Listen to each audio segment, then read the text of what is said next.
Guess I'll start. Hello, thanks for coming. I will be, I guess, I'll be one of the few people who at this conference that will talk about no Perl and only something else. So this is a talk about doing stuff with JSON Schema. Let's go. This is me. I go by the handle Lestrat. If you go to Twitter right now and look for hashtag YapCNA and look for my name, my slides are already up. So if you want to follow, you can already go there.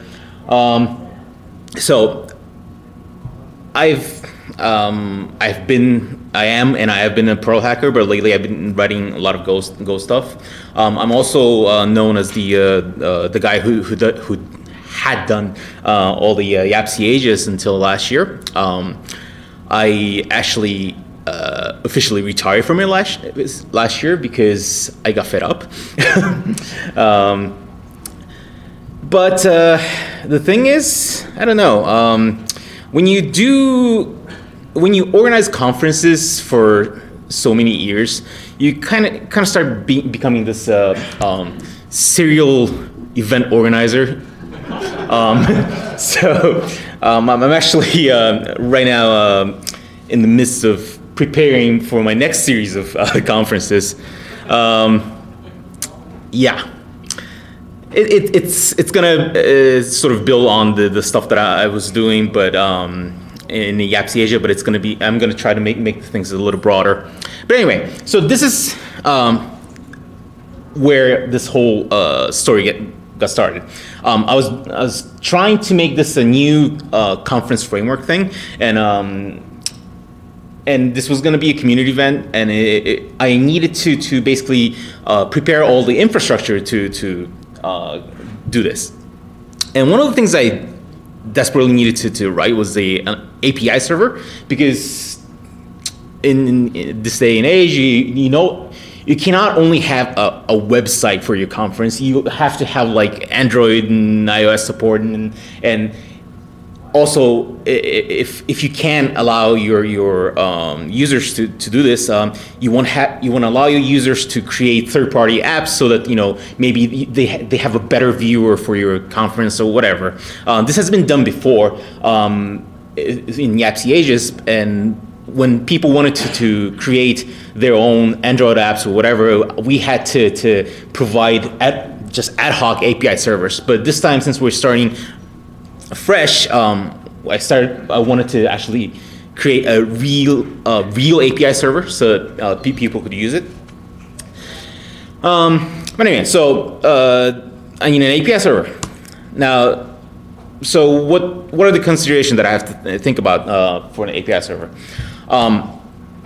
So the code for the API server, I'm gonna have to when you create an API server, it's not enough to just have the server alone, right? You always have to have the matching client, otherwise nobody would use it. I mean, the people don't want to write your client library just because. I mean, if you can do it, you should create both the server and the client code.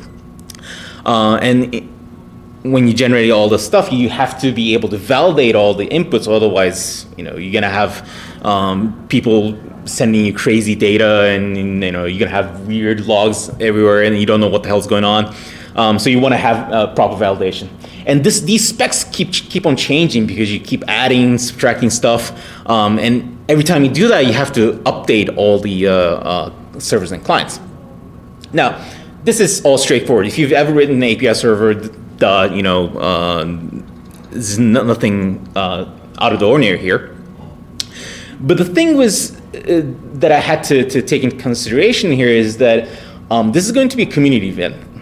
I'm going to be working with a team of volunteers who are not necessarily from the Perl community or whatever particular community. This is something totally new. It's all inclusive. So right now I have a team that consists of PHP coders and Python developers and blah, blah, blah, blah. People from completely different background. So, and these are all volunteers. So you have to find a way to make all these people participate, and without shoving, hey, you're gonna have to use Perl if you want to use my API server or whatever. So you have to strike the balance somehow. And basically, you're gonna have to automate all this stuff so that you can provide better service for your team members. And so, as an engineer, the easiest thing I could do was basically look for the route to do code generation. Basically, an API server will always have a specification, what sort of request you send and what sort of response the server is going to reply with. And so you have a specification, put it through a code generator, and then you get the code. And if you get the right specification, then you can do this. You can generate the code for Perl, you can generate the code for Go or whatever else. And then you kind of, once you get things rolling, it's going to be all automated, right? And generate code is really good because basically once you do it, you only have to write the very minimum code, and the code that you generate is going to be consistent across like clients in different languages. So when you have a team of heterogeneous engineers, it's definitely better to automate all this stuff.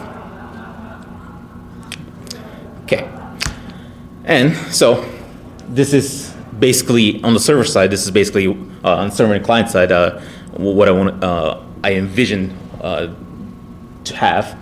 So basically, once you write a single specification, all this stuff is generated automatically, except for that one bit where there's the custom logic that has to be dealt for each particular endpoint. Right. Okay, so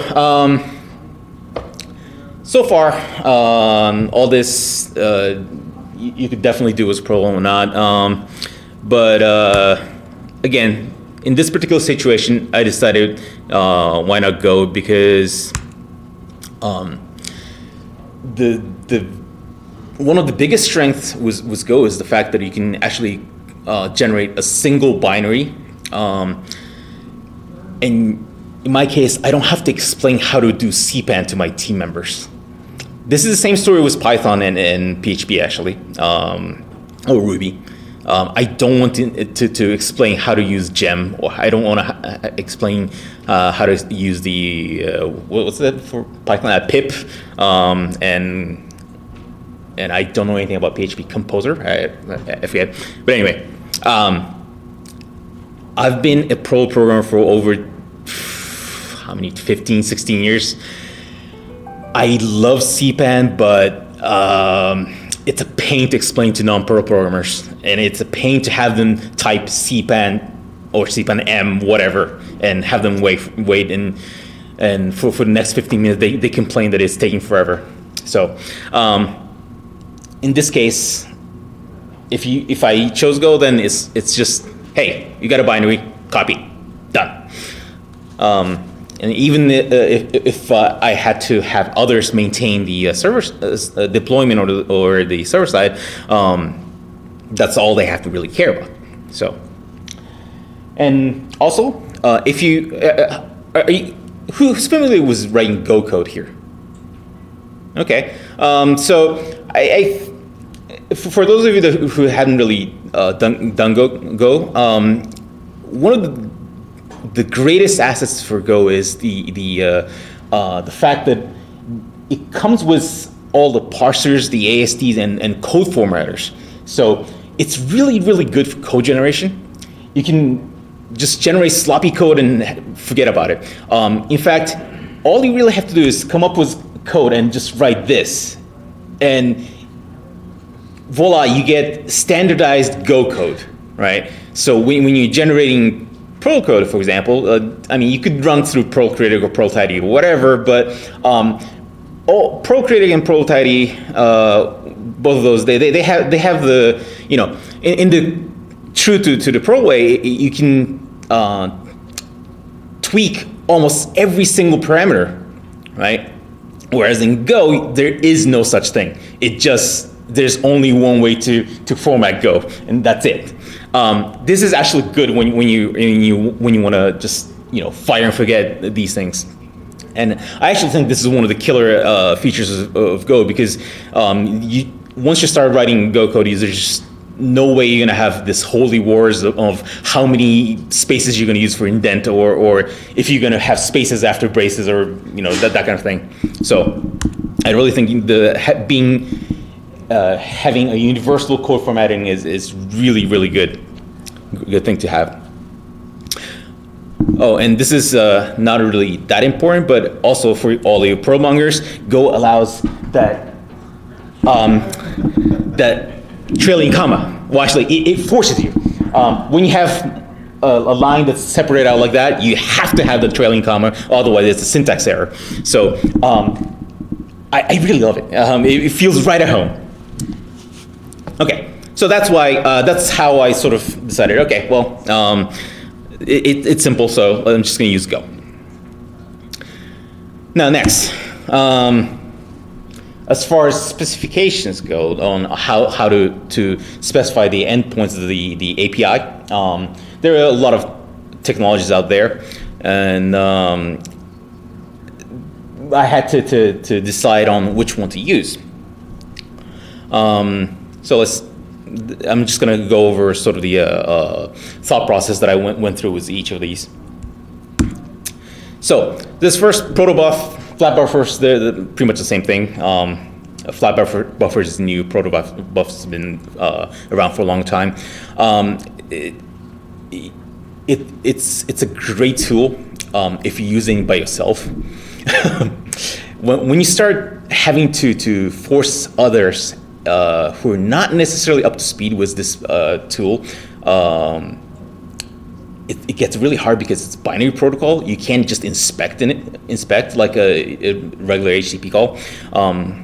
And soon enough, your junior developers are going to start complaining that they have no idea why an error happened or how to debug it. So wasn't sure about that. Plus, the other thing is I wanted to customize how the protocol buffers behaved, or how the generated code ended up.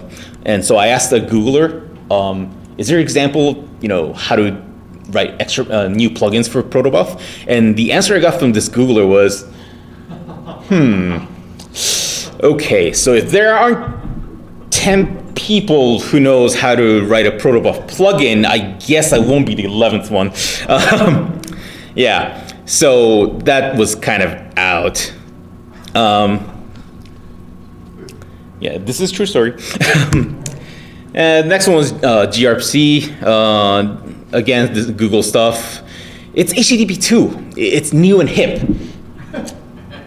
I wanted to use it, but again, it's HTTP 2. I don't know how much you've worked with HTTP 2. I haven't gotten to a point of deploying HTTP 2 to the wild myself, but still, as far as I tried, when something goes wrong, I couldn't really, I was able to debug stuff, but it took more effort than I wanted to. So I wasn't sure if I wanted to force that to my teammates. So next thing I considered, Swagger. Swagger is JSON based. It's JSON based, so anybody can read it. If any language nowadays has a JSON parser, so theoretically you can write the tool to work with this in any language. Well, I don't know if you've ever seen the web page for Swagger, but it looks very, very hipster. And I've also heard that it has a problem with internalization. Specifically, apparently it doesn't work with some Japanese characters, which makes kind of a moot point for me. Yeah, and if you go to the web page, it's really, really, really big. So, wasn't sure, kind of put it in the back burner. And there was JSON API, which I know you talked about it, yeah? Yeah. Yeah, there you go. Okay, so there was JSON API. Again, it's JSON. It's so anybody can read it, but again, the spec looked a little too big. It's much more formal than I wanted to have. If you're being paid to do this, I would say this is good. But again, team of volunteers were not necessarily committed 100% to this. I wasn't sure if I wanted to make them read through the whole spec. So, okay. So finally, JSON schema. I came down to JSON schema.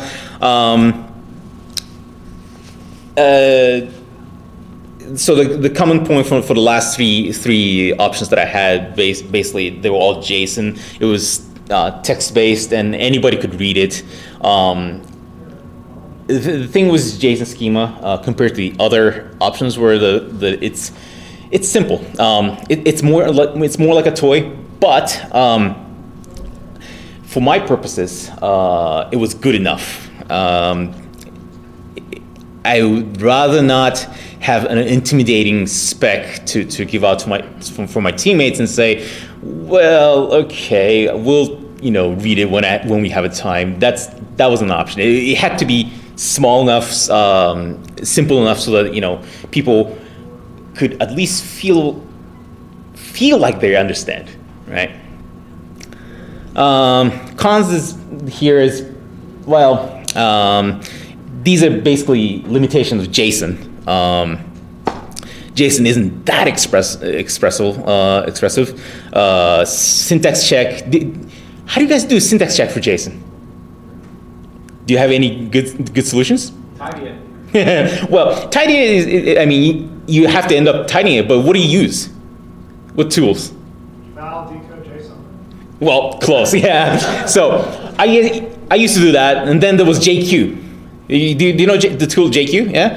So if you go through JQ, it actually gives you the line number, which a lot of tools don't give you. So I end up doing cat JSON pipe to JQ, and still it's not a great thing to do. Great way to do it, but oh well, it's doable.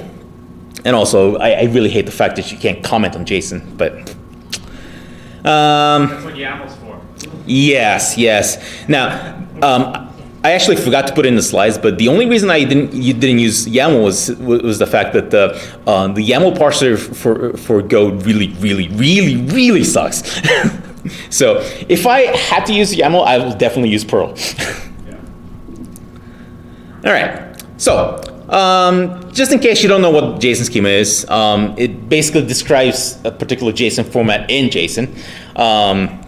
Examples.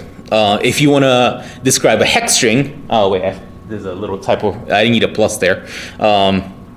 So type string, and you can have a regular expression pattern that needs to match.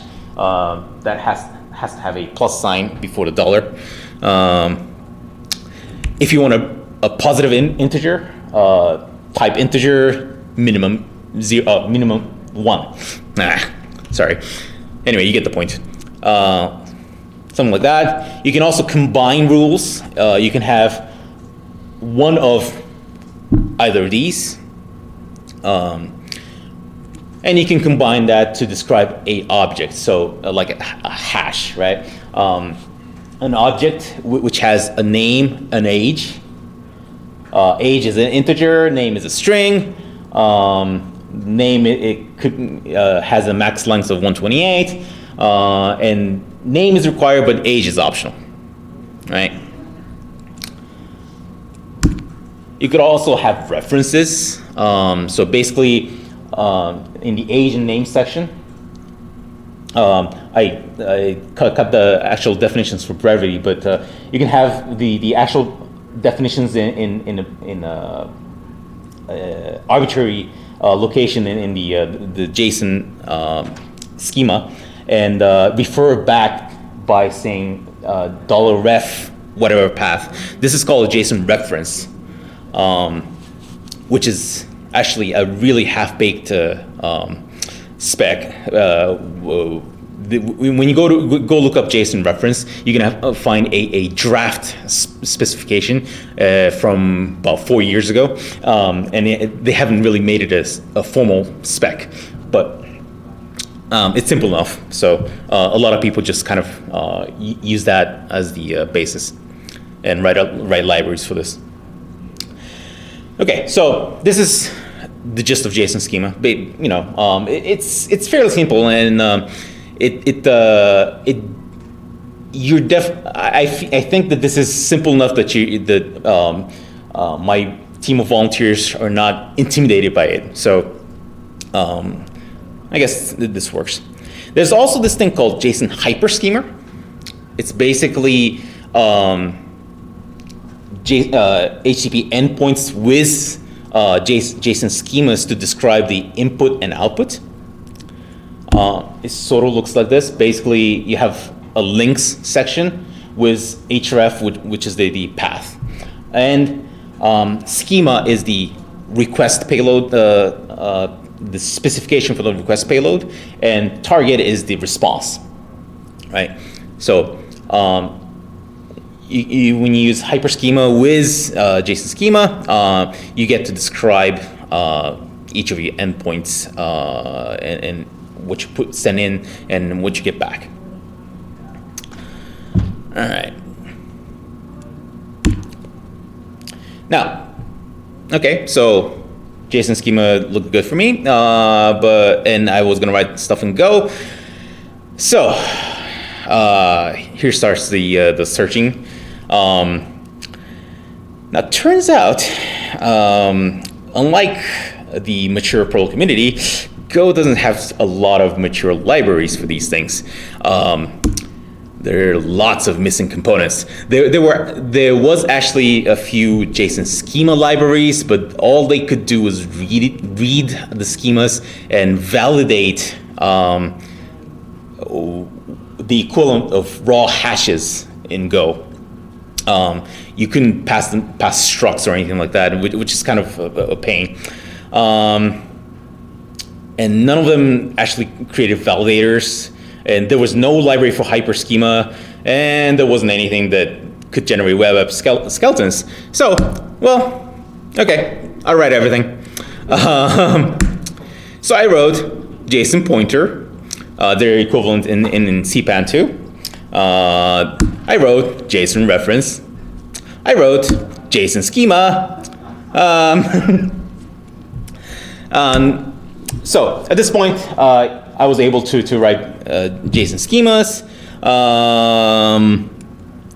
Next up, I need to write the actual API endpoints.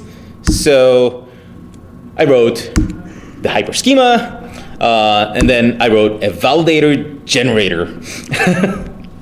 Thank you. Yeah, you're welcome.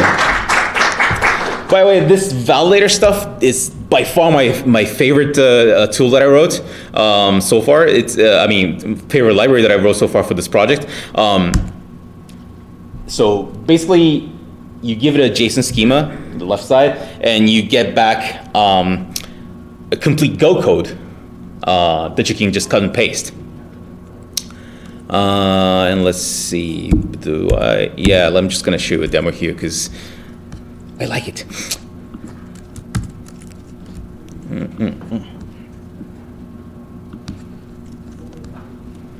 Well, I'm sure you guys can read that.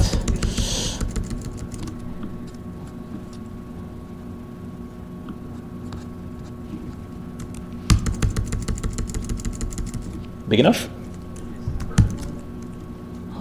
Okay, JSVal. Boom.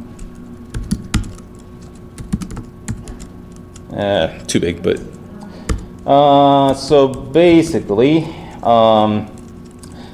if you just use JSVal regularly, it takes a schema file, but it doesn't look cool. So yesterday I wrote a JSVal server. It's going to open up. It's going to start an HTTP server.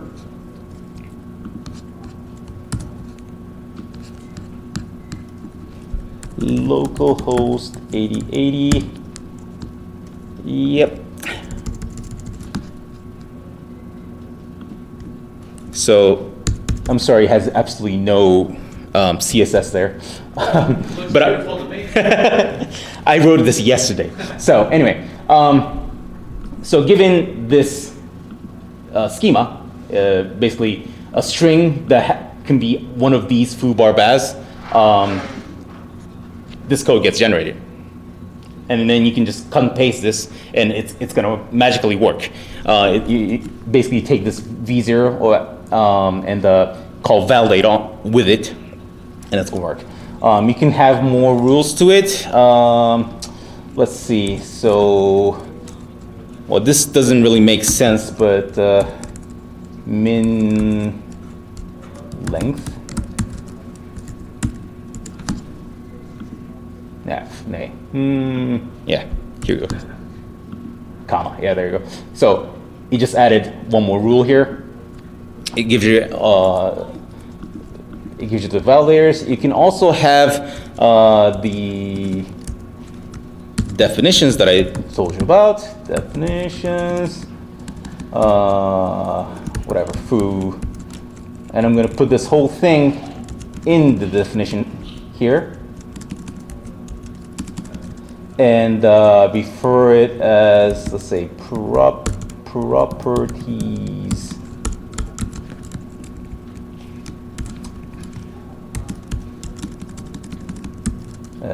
Bar definitions. Foo. All right. Missing comma. Stop.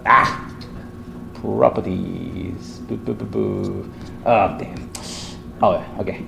That's gonna be a ref.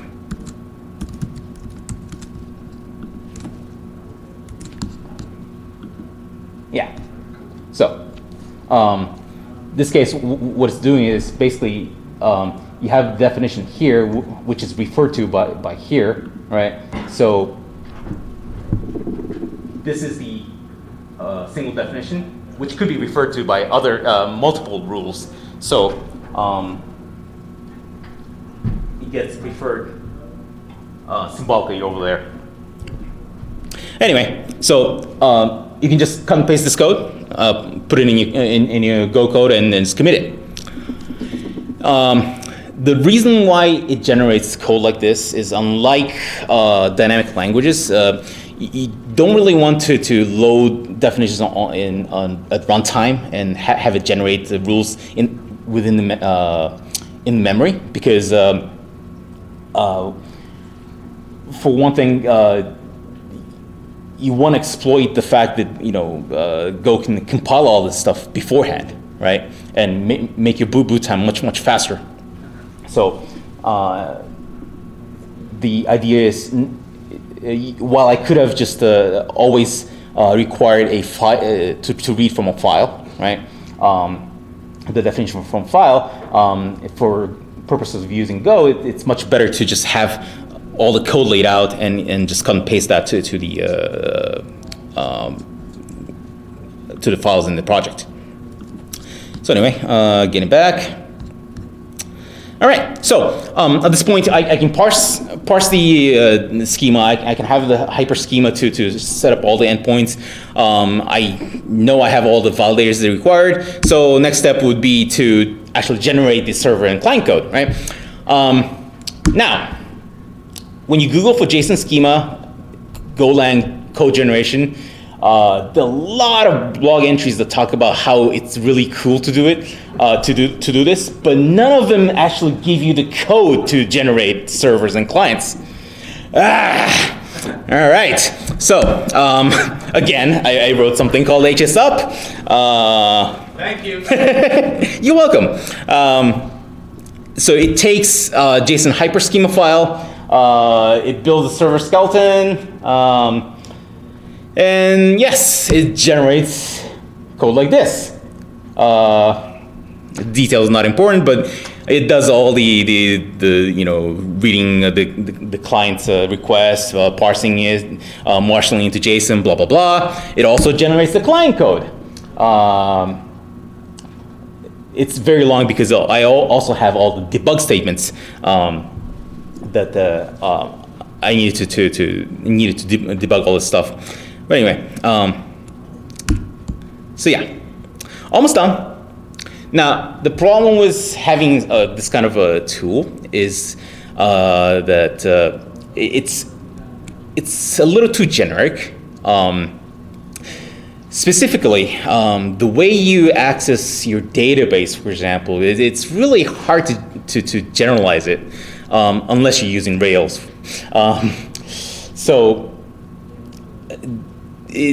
I have particular set of tools that I use to access this database, and I have particular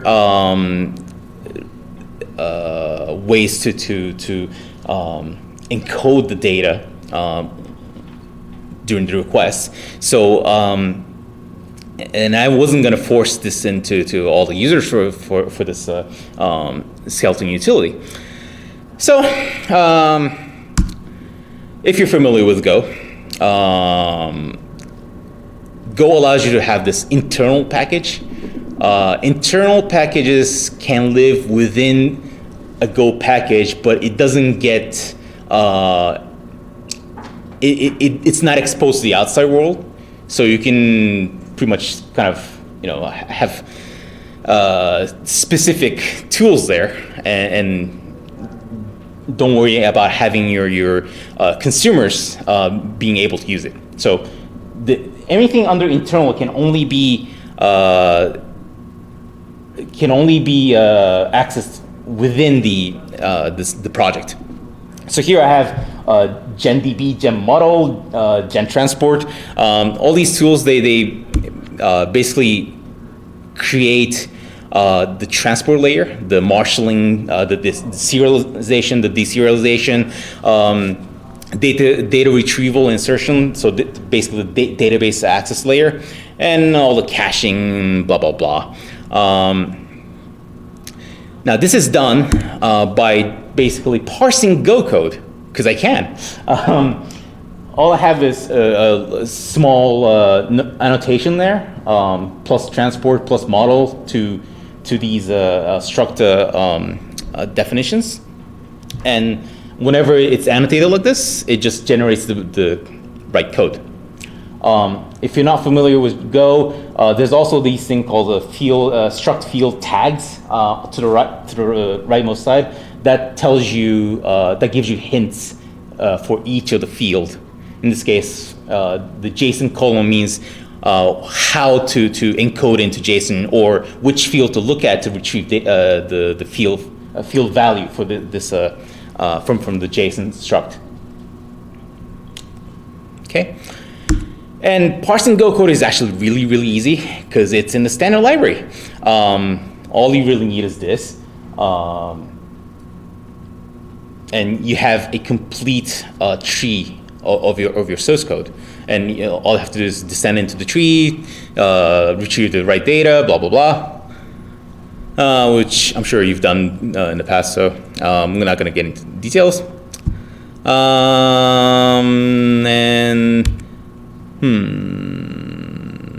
Yeah, okay, so I repeated myself there. Okay, and the end result. So I have about 21,000 lines total, out of which 56.4% is completely generated. I didn't write a single code there. I have about 2,000 lines of internal domain-specific code generator, and about 6,000 plus lines were generated by myself. So, and this doesn't include the client, which I have I did write for Perl.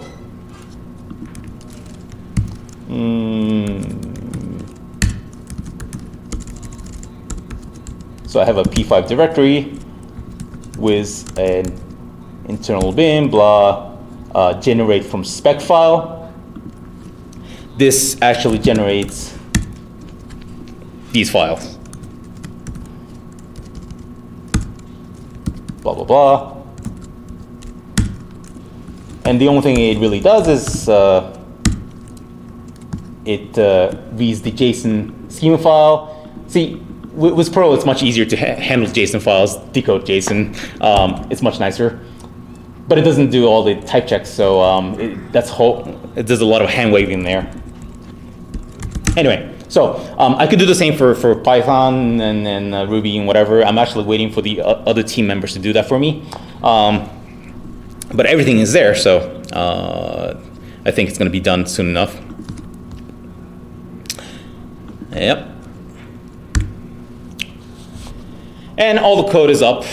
This is the Build-A-Scum project is 100% public. Today I only talked about the API server part of it, but it's actually a framework, so it has all these know-how, our know-how of how to organize conferences, and we mean for others to use it in the future, so that they don't have to go through all the. Well, if you've been to Dan's talk this morning, he was talking about all the the holes, like extra costs and everything else. We mean to document everything we know about these things and have others use it. But anyway, so the code is there. If you're interested, you can go check it out. And I'm hoping that one day maybe not this particular tool, but something like this would take over the server for YAPC and everything, all the conferences that I know that I go to. So, all right, that's all for me. Is there any questions? I can show all the code, whatever. Yeah.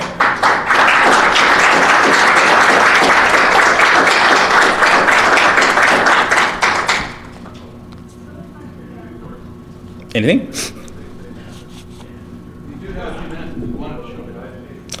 Well, if you're not familiar with Go, it's kind of hard to just show the code. So nothing. Okay. All right. Well, thank you.